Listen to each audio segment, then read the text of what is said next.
Hello everyone, welcome to this exam analysis of IPMAT. I am Indore 2022.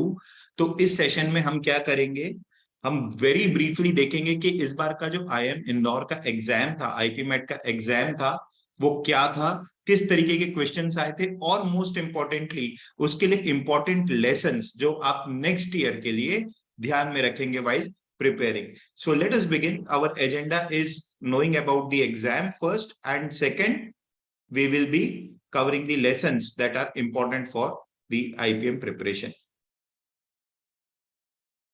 Right. So सबसे पहले जानते हैं कि what was the exam all about. This was an exam that was conducted in the online mode.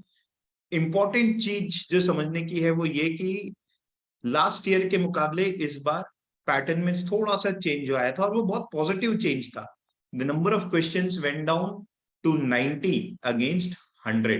पिछले साल 100 questions जो थे वो 90 हो गए, तो ये स्टूडेंट्स के लिए एक अच्छा प्लेजेंट सरप्राइज था, क्योंकि उतने क्वेश्चंस वैसे भी नहीं बन पाते. इनफैक्ट 90 भी बनाना 2 घंटे में चैलेंजिंग होता है. मार्किंग स्कीम में कोई चेंजेस नहीं थे. सेक्शन वाइज देखें तो पहला सेक्शन है क्वांटिटेटिव एप्टीट्यूड एसए.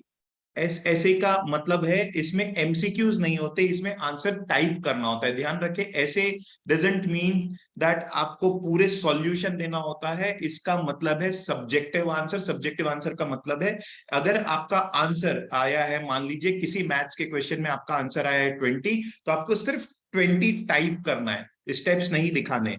इसके 15 क्वेश्चन थे, टाइम 40 मिनट का था, +4 और नेगेटिव मार्किंग नहीं थी. क्वांटिटेटिव एप्टीट्यूड में दूसरा एमसीक्यू वाला जो सेक्शन था, एमसीक्यू वाले सेक्शन में 30 क्वेश्चंस थे, टाइम लिमिट 40 था, मार्किंग स्कीम +4 -1.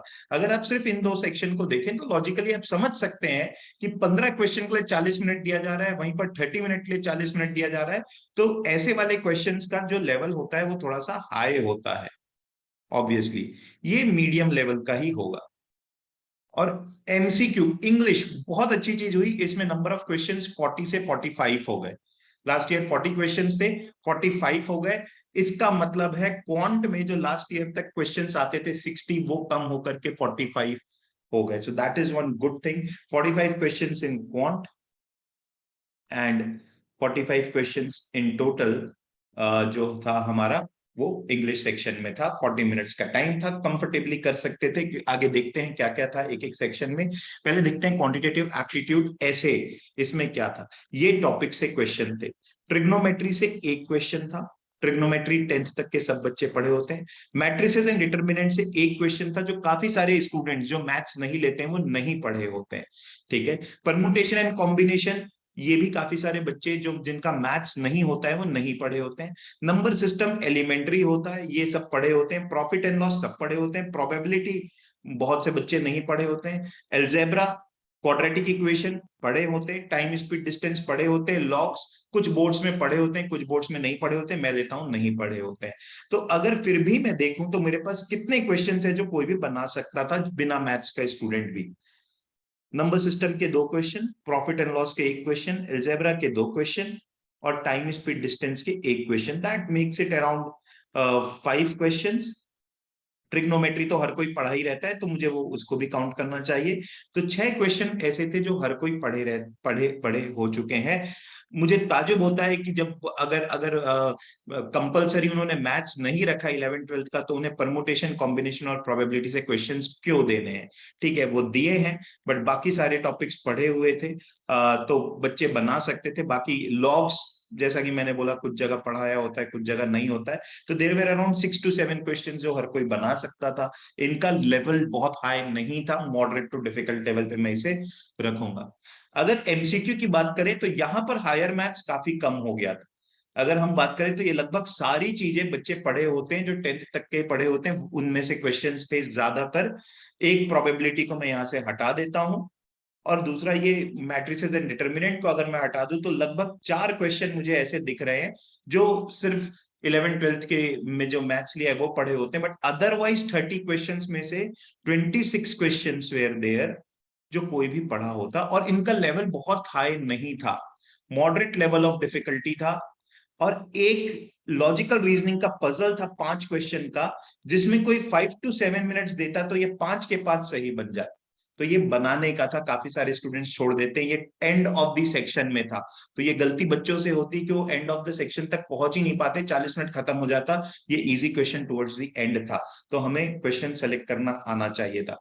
कुल मिलाकर के अगर बोलूं तो इस टॉपिक में इस सेक्शन में एज एक्सपेक्टेड सारी चीजों से पूछा गया था। 9th-10th लेवल तक का मैथ्स ज्यादा था।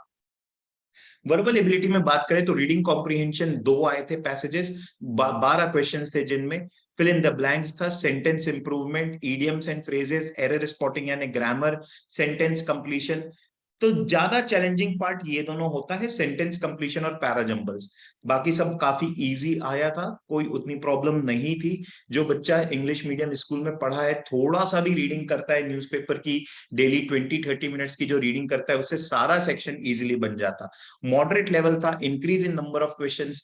नाउ इंग्लिश में जब भी नंबर ऑफ क्वेश्चंस इंक्रीज होंगे तो कट ऑफ थोड़ा सा हाई जाएगा ओवरऑल इंग्लिश सेक्शन का, तो कट ऑफ जाएगा ही जाएगा हाई। ओवरऑल पेपर का भी हाई जाएगा, बट इस बार हमें ध्यान रखने की बात ये थी कि मैथ सेक्शन में नंबर ऑफ क्वेश्चंस कम हुए थे, तो वो एक इन वन वे और दी अदर इंग्लिश की वजह से कट ऑफ ऊपर जाता, नंबर ऑफ क्वेश्चंस अगर बढ़ रहे हैं। मैथ्स में जो 15 क्वेश्चंस कम हुए, 60 के 45 हो गए, उसके वजह से 2-3 क्वेश्चन हर बच्चे ने कम बनाया होगा, तो उसके वजह से भी कट ऑफ गिरता। तो मोर और लेस लास्ट ईयर जैसा कट ऑफ हम एक्सपेक्ट कर सकते हैं। तो समरी अगर मैं दूं तो पहले सेक्शन में पॉसिबल 5 to 6 अटेम्प्ट हो सकते थे, गुड स्कोर कुड बी 22+।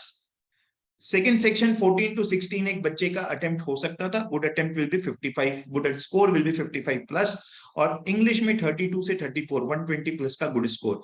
हमारे हिसाब से कट ऑफ जो IIM इंदौर के इंटरव्यू का होना चाहिए वो 200+ कुछ स्कोर होना चाहिए, आस पास भी हो सकता है, 5-10 मार्क्स इधर उधर हो सकता है, depending upon number of students और उन्होंने पेपर कैसा लिया है। हम लास्ट ईयर के हिसाब से बता रहे हैं, ध्यान देंगे क्वांटिटेटिव एप्टीट्यूड का जो सेक्शन 1 रहता है उसका कट ऑफ हमेशा ही कम रहता है, उसका कट ऑफ हाई नहीं रहता। 15 क्वेश्चन में 1/3 क्वेश्चन कोई बनाए तो बोल सकते हैं कि कट ऑफ क्लियर हो सकता है, और अगर 50% क्वेश्चन बन गए तो डेफिनेटली कट ऑफ क्लियर होगा।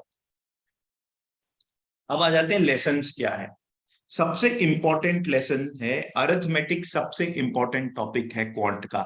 अगर दोनों सेक्शन कंबाइन करूं तो 10 to 12 questions out of total 45 जो थे अरिथमेटिक के थे, मतलब 30% ऑफ द पेपर दिख रहा है, 25 to 30% of the quant section जो है वो अरिथमेटिक से था। तो अरिथमेटिक होता है percentage, ratios, average, SICI, profit and loss, time speed distance, time and work, ये सारे topics, these all topic constitute arithmetic. अगर आप देखेंगे तो इससे सबसे ज्यादा क्वेश्चन थे। इसके बाद algebra, geometry, PNC, number system, ये 4 टॉपिक्स मैं बोलूंगा। इनमें से अगर आप 3 में भी कंफर्टेबल हैं तो बात बन जाएगी। आपको 3 टॉपिक्स में कंफर्टेबल होना है, वो आपका मन, आप कोई से भी 3 में हो जाए।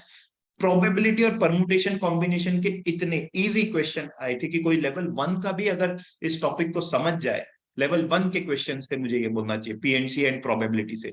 तो बहुत हाई लेवल के क्वेश्चन नहीं थे, जिस दैट टॉपिक कुछ लोगों ने नहीं पढ़ा होगा। ठीक है, 5 क्वेश्चन जो पजल्स और DI के हर साल आते हैं, इन्हें बनाना है।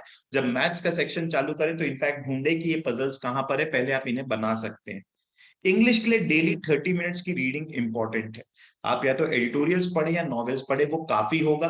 बीच बीच में क्वेश्चंस प्रैक्टिस करेंगे, वो तो क्लास में होता भी है, और अपनी बुक से प्रैक्टिस करें, बट 30 मिनट्स की न्यूज़पेपर रीडिंग या नॉवेल्स की रीडिंग एब्सोल्युटली एसेंशियल है। अगर आप ध्यान दें, हम बोल रहे हैं 200 मार्क्स के आसपास कट ऑफ रहेगा ओवरऑल, और इंग्लिश के सेक्शन में हम बोल रहे हैं 120 के आसपास कट ऑफ रहेगा। मतलब देखिए, क्वेश्चंस इसमें जो थे 45-50% था, लेकिन इसका कट ऑफ में वेट जो है इंग्लिश सेक्शन का ज्यादा रहता है, बिकॉज स्कोरिंग होता है। टेस्ट देना बहुत इंपॉर्टेंट है। मॉक टेस्ट जब तक आप नहीं देंगे तो आपको अपना स्ट्रेंथ और वीकनेस नहीं पता चलेगा। आप इससे ना भागें कि टेस्ट देने से नंबर कम आएगा, आप नंबर्स के लिए नहीं, अपने स्ट्रेंथ और वीकनेस के लिए टेस्ट दे रहे हैं, इसको ऐसा समझें। तो ये है सारी चीजें मेरी तरफ से। ऑल द बेस्ट, प्रिपेयर अच्छे से करिए। अभी 10 महीने का हमारे पास टाइम है, हम कंफर्टेबली प्रिपेयर कर सकते हैं। देना है हमें हर दिन 1.5 से 2 घंटे, और ये एग्जाम हम क्रैक कर लेंगे। That's it from my side. Thank you.